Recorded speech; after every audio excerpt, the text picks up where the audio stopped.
Bonsoir à tous, bienvenue dans votre émission La Réunion Léla. Et cette fois-ci, on va parler spiritualité, mais d'une façon sans vous proposer, j'allais dire, un chemin, mais vous montrer une façon de voir j'allais dire, le bouddhisme, c'est dans Cosmo Réunionnais.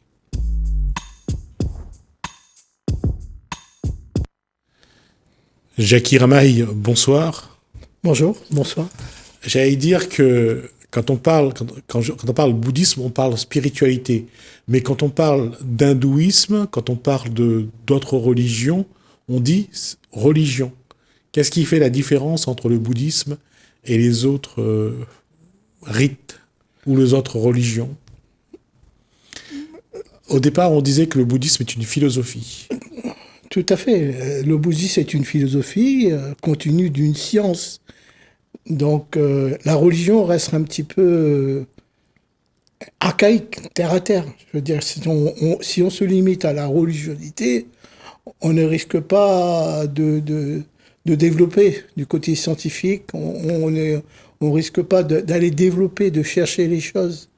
Or, quand on met un pied un petit peu dans le hindouisme et dans le bouddhisme, on découvre quand même une certaine richesse euh, du bouddhisme, de l'hindouisme qui appartient au bouddhisme. Enfin, vice-versa. Alors, on va juste rappeler que l'histoire a voulu que celui qui va devenir un Bouddha, c'est donc un prince indien, Siddhartha Gautama. Oui, tout à fait. Mais chose à retenir, c'est que il a existé d'autres Bouddhas bien avant Bien avant, Siddhartha. effectivement. Alors, c'est quoi un Bouddha? J'ai eu l'explication, mais je voudrais que vous me dites c'est quoi un Bouddha? Un Bouddha, c'est celui qui atteint la réalisation. C'est un maître réalisé. On dit que c'est quelqu'un qui sort de son intellect. Tout à fait, oui, tout à fait. Qui fait la pleine conscience de la réalité de ce monde et du processus aussi. Et Siddhartha va rester 6 ans, je crois, sous son arbre. Tout à fait, il va rester 6 ans sous un arbre en essayant de faire toutes les périples des recherches, c'est-à-dire il va essayer de jeûner, de se mortifier et de tout. Et à un certain moment, il se rend compte que tout ça ne mène pas à grand-chose. Et c'est là qu'il réalise que, en fait, au lieu de détruire son corps, il faut méditer, chercher la recherche, communiquer. Et c'est là, en fait, il finit par avoir la réalisation de soi-même, de lui-même, d'atteindre le niveau de la spiritualité le plus élevé, quoi. D'accord. Alors, mais il y a une chose quand même qui a toujours posé une question, c'est comment un prince indien bronzé devient un Chinois bien portant et blanc? En fait, enfin, c'est pas un problème, mais c'est que à Non, chaque, non, c'est pas un problème. Mais mais dans, chaque, dans l'image même de ce que doit être le bouddhisme, il y a quand même une évolution de l'image originelle plutôt, vers une autre forme. Parce que ce sont les Chinois qui vont qui vont développer le bouddhisme, qui vont vivre le bouddhisme.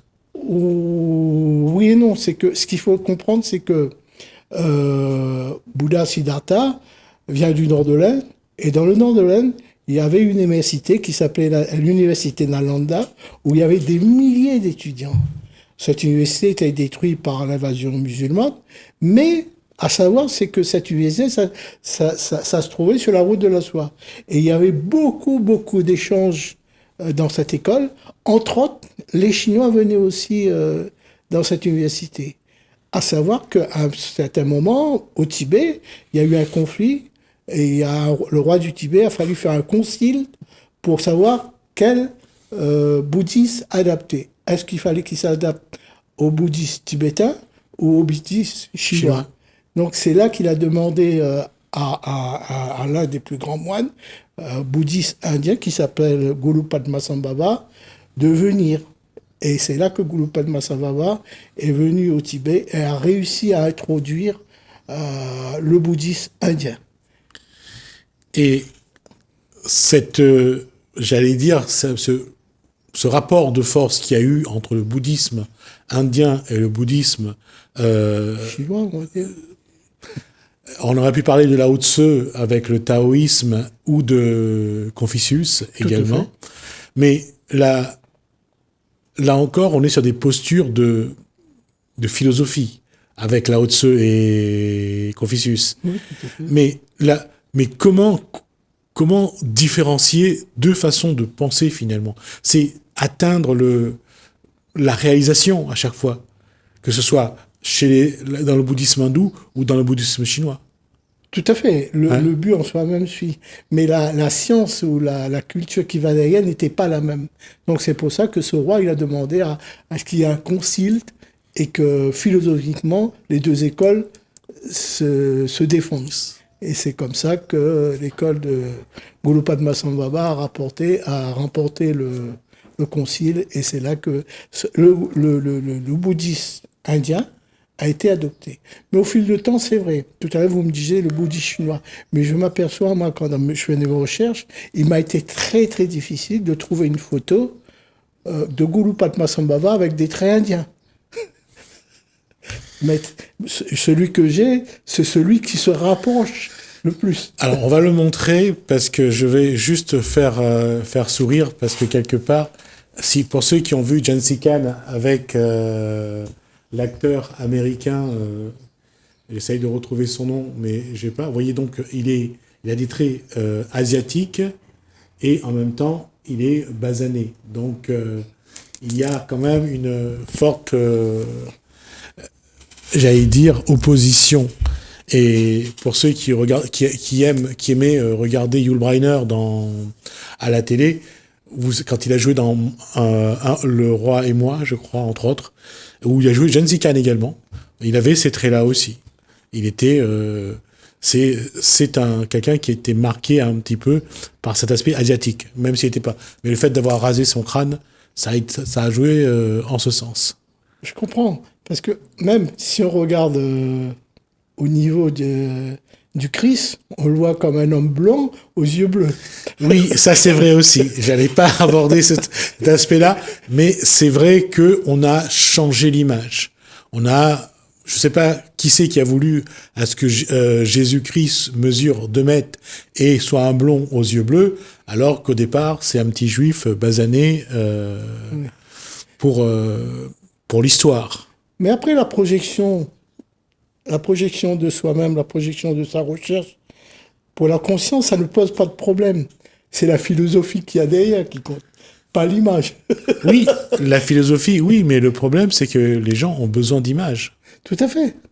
Mais chacun fait à son propre image de sa conception des choses. Ça ne gêne en rien la recherche, je veux dire. On va regarder les quelques secondes d'images que vous avez proposées pour qu'on voit si la technique veut bien nous envoyer ces quelques secondes d'images.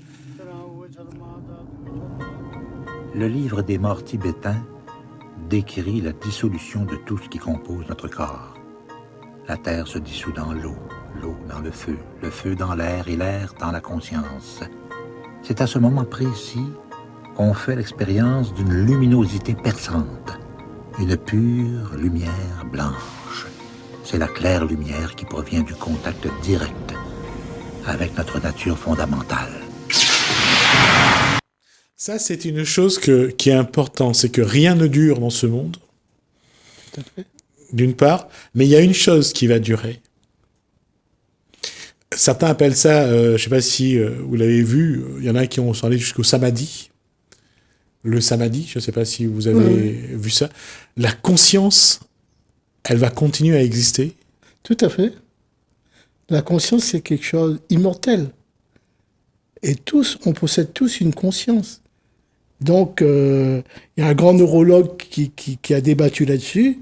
Ça s'appelle Eben Alexander.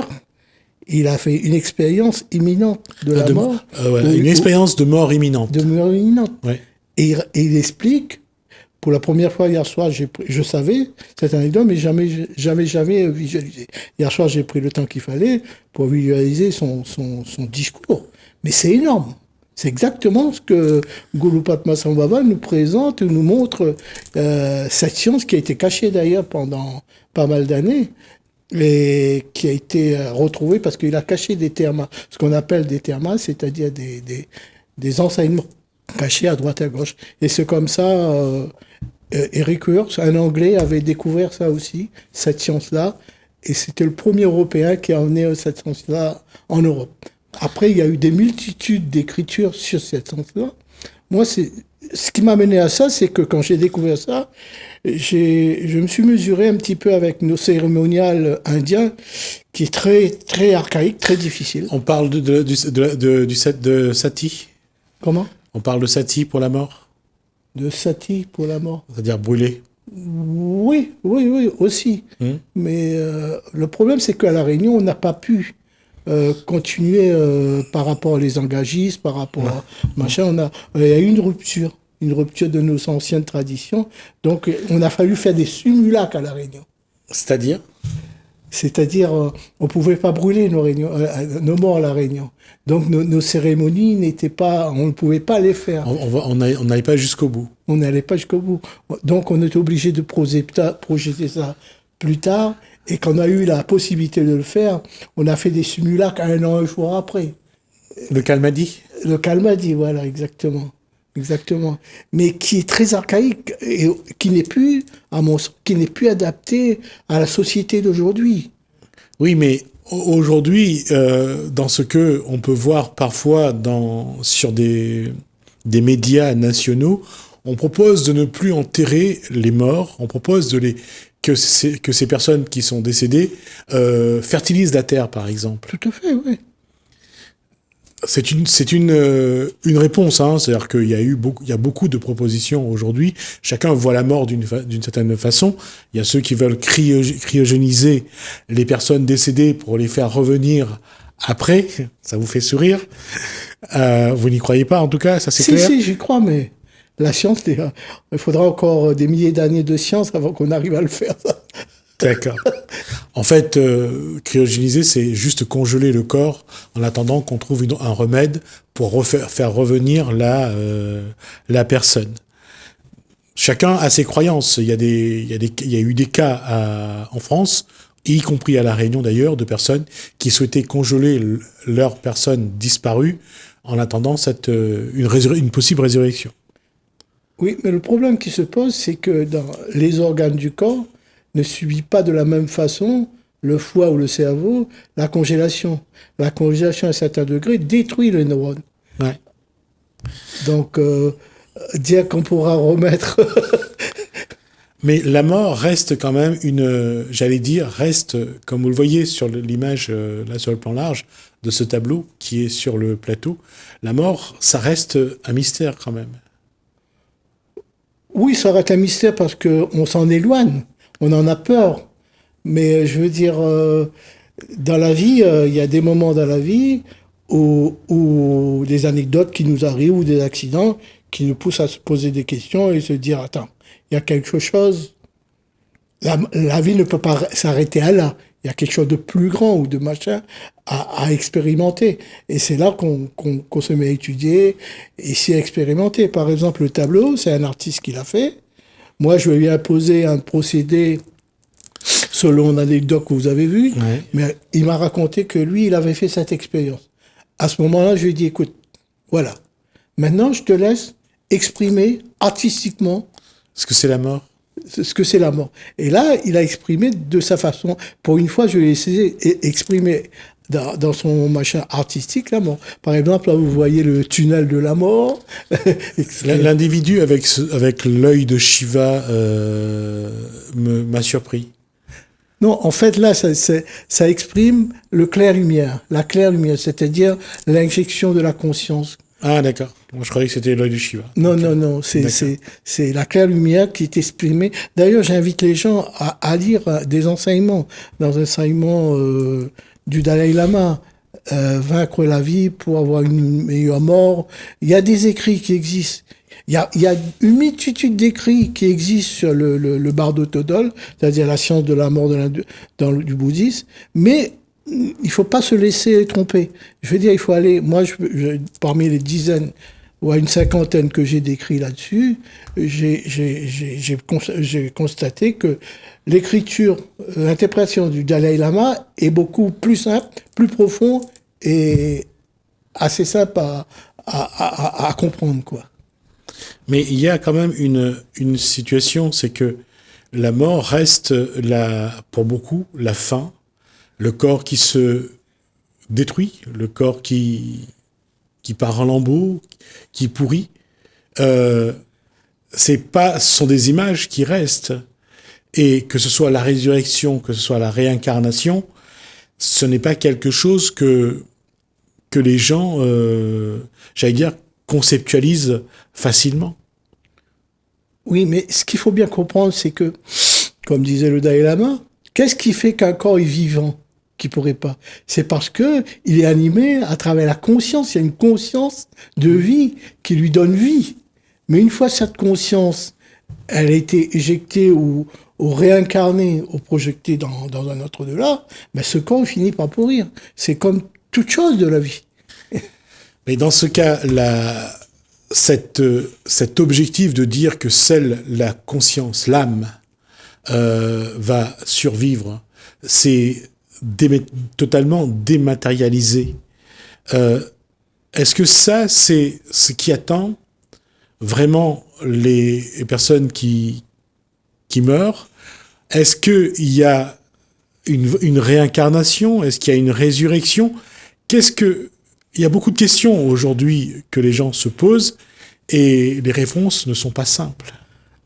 Moi, je dis que est-ce qu'on prend dans la société qu'on vit aujourd'hui, qui nous pose à tendance à la gaieté, à la joie, à l'amusement, qu'autre chose, c'est ça qui fait qu'on se détourne de la réalité de notre vie. À un certain âge, on se pose bien des questions. Est-ce qu'on se donne le moment de la recherche?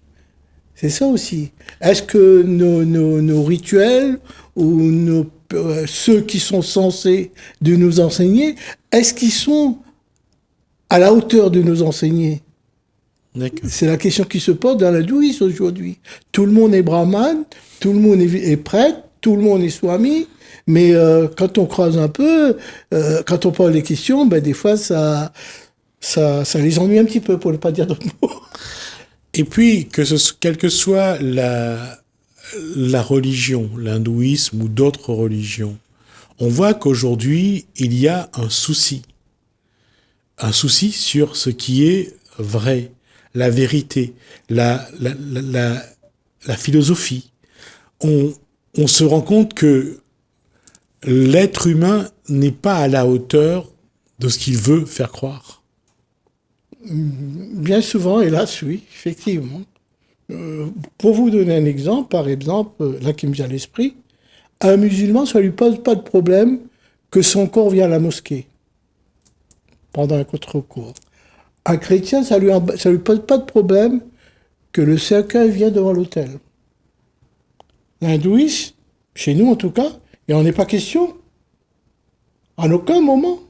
Alors qu'un chercheur spirituel, sa dernière tendance voudrait qu'il soit dans une atmosphère sain.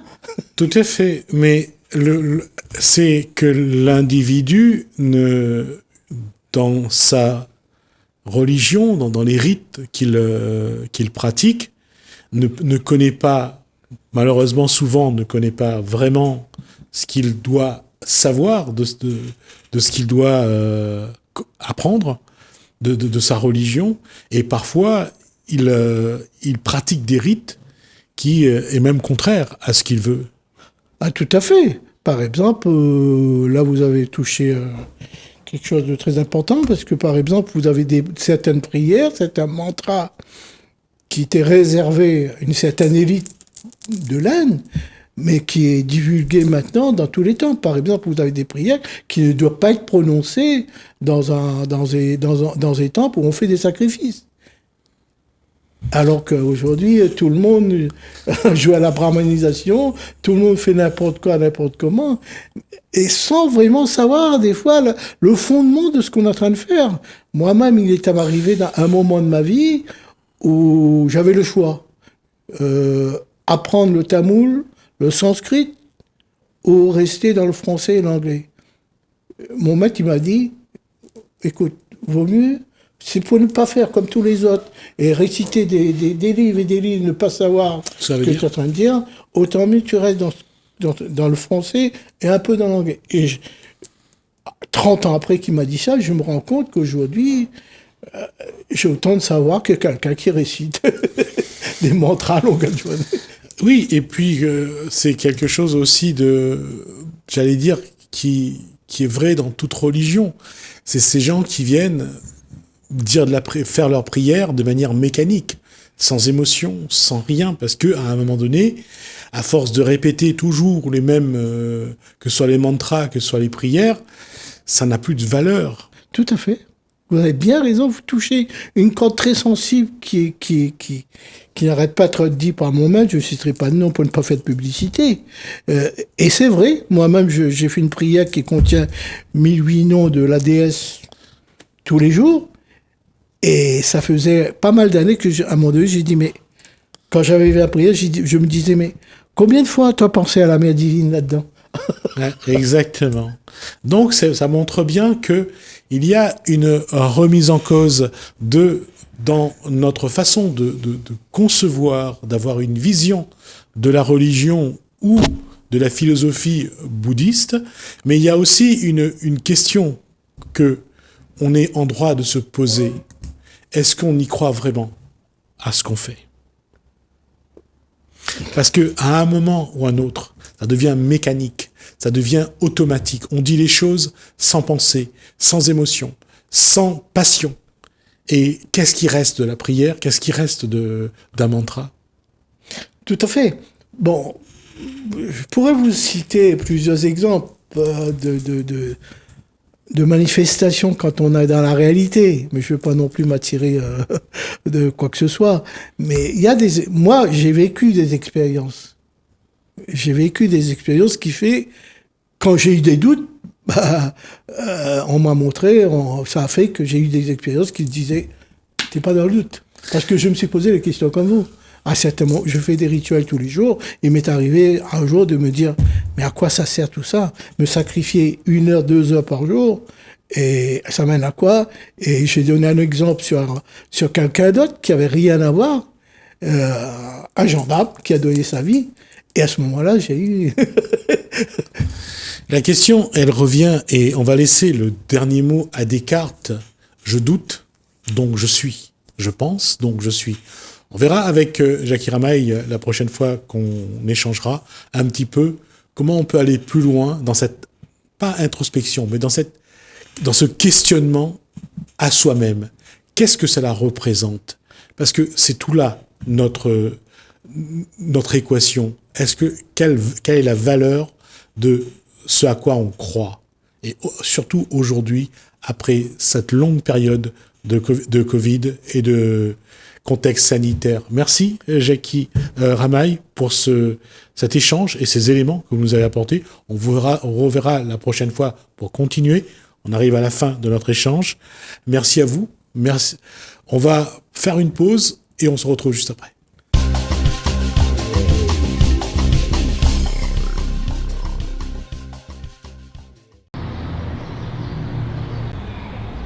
Nous sommes devant le château Morange, qui est un bâtiment de la culture, construit au XIXe siècle, qui est la réplique du musée Léon Dierx et du château Loraté. Aujourd'hui, on va accueillir un concert de piano solo de Pat Burter, mais aussi du groupe Sabouk. D'ailleurs, c'est à Château Morange qu'Abdelkrim a été exilé à La Réunion en 1926. Eric Pounoussami, directeur de Château Morange, centre culturel dédié à l'image et à la création cinématographique. Alors monsieur, parlez-nous un peu de cette soirée. Il y aura Pat Burter et Sabouk. Ce soir en fait on reçoit pour un concert unique 2 monstres sacrés donc, du jazz fusion à La Réunion. Donc Pat Burter en piano solo au patio dans la cour intérieure et Sabouk en seconde partie à 20h30 dans la salle de spectacle. Donc nous les là-dessus, donc sur une thématique en fait culturelle, développement, accompagnement à la création. Comme vous pouvez le voir, il y a 1 mètre d'écart entre chaque siège. les règles d'hygiène sont respectées. Bien sûr, ce truc est masqué, à nous ensemble. Hein. Si ça n'est pas masqué, ils mettent la sienne au engagement avec la préfecture. Quand ils arrivent dans la salle, ils essayent de mettre les autres par camarades. Hein. 7 par rang, il y en a un rangé 7. Si tu trouves 7 camarades, tu connais plus ou moins. Si tu ne connais pas trop, tu essayes de laisser un siège d'écart. Bien sûr, monsieur, pas de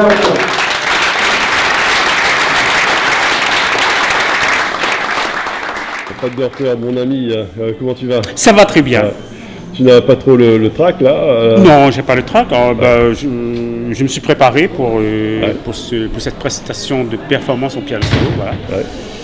Et je suis très content d'être là. Donc vraiment, tu as vu le bijou qu'ils m'ont. Oui, splendide quoi. C'est Steinway & Son. Ouais. Mon ami Pat Burter, c'est ce talentueux pianiste pour qui j'ai réalisé le clip phare de son album Flying Over Ocean.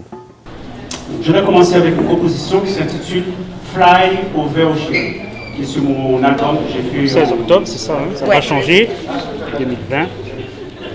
My signature, Burter. Merci. Mon grand-père était irlandais, ça c'est mon nom. Burter.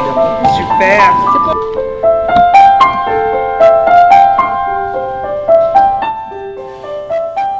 Pat Burter a dédié ce magnifique morceau à Cathy, sa grande inspiration.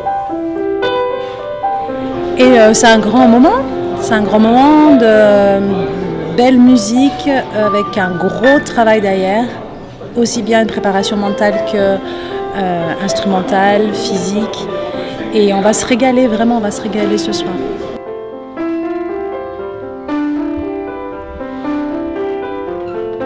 Bon là je pense que tu es concentré. Tu m'as dit que les derniers jours tu as surtout fait du piano. Tu as laissé de côté l'entraînement sur le boulevard de Lancastel. Oui, j'ai fait que lundi, mardi, et puis je me suis entraîné vraiment de mercredi à aujourd'hui, plus le piano. Histoire de ne pas avoir un incident, parce que parfois on ne sait pas, hein, la chiasse peut arriver comme on dit en créole, tout d'un coup tu fais un flip et tu te machin.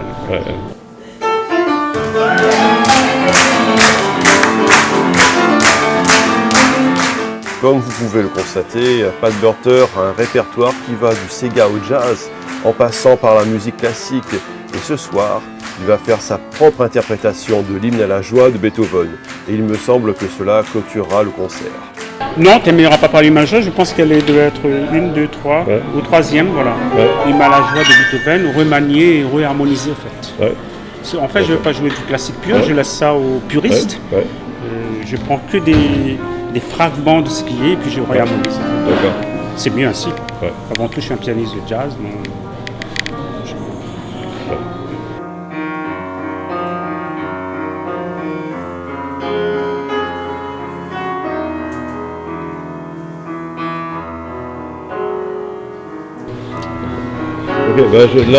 Là tu m'as l'air d'être très concentré, je vais te laisser 2 minutes te concentrer et tu vas avoir beaucoup de pression là sur les épaules là je pense. Oh non, ça va. Au début quand je suis arrivé tout à l'heure oui, parce que j'étais un peu fatigué, mais là ça va. Là je commence à comme j'ai joué à peu près 1 heure sur le piano, donc là tout bien. Donc vraiment je remercie le Château Morange, la ville de Saint-Denis et la Cité des Arts de m'avoir soutenu, d'avoir fait les affiches aussi, sur les pancartes, tout ça a un prix, d'avoir loué le piano auprès de M. Eric Gomez de la Saline-les-Bains. Et ça c'est vraiment bien passé. D'accord.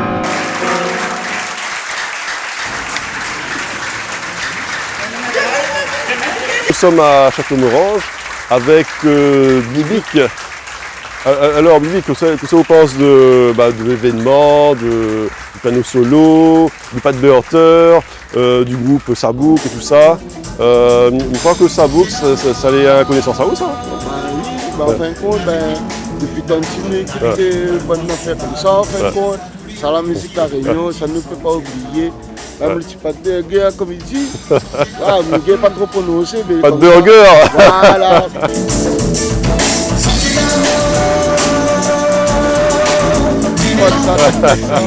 Alors comment il appelle? D'accord. Ah d'accord. Alors dis-nous un peu l'ambiance, que je pense de l'ambiance, Est-ce que vient bien le jazz ou sinon les plus Sega ou les... Moi, mais les trucs, ça vient pas trop autant que frappe. Ah, Moi, les autres, moi, c'est mal. chacun ses goûts, quoi. Le calme, vous savez, voilà. Musique tranquille. Ah, le jazz, et voilà. Ouais. Avec sa bouffe.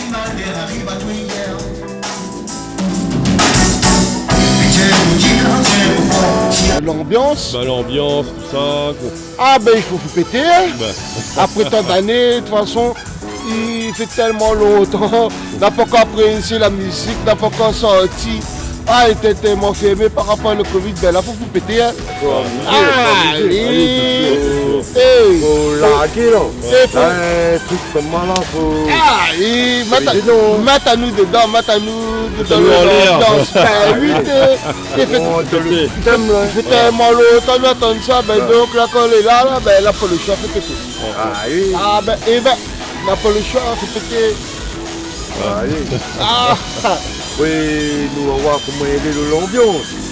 Et ce soir quand il commence, tout ça là, après il faut voir les gens, comment il est, comment il réagit, comment il se passe, tout ça. Faut pas. C'est bon, il est là ça ici, comment il appelle encore le pâte ici là-bas. Le pâte de Hunter. Pat de Hunter avec son album là qui est sorti cette année, on devait le produire en mars. Donc en mars on a tous été frappés par cette pandémie. Donc nous envoyons un signal positif là déjà à tous les Réunionnais et à tous ceux qui vont regarder ce concert en numérique, en digital. C'est-à-dire qu'il faut se remettre debout et vivre avec ce virus et continuer à rire, créer et s'émerveiller devant la musique, devant toutes les créations artistiques. Voilà. Très bien, je vous remercie monsieur. Ok, nous retrouve bientôt. Ciao. On nous retrouve. Merci. Bye bye.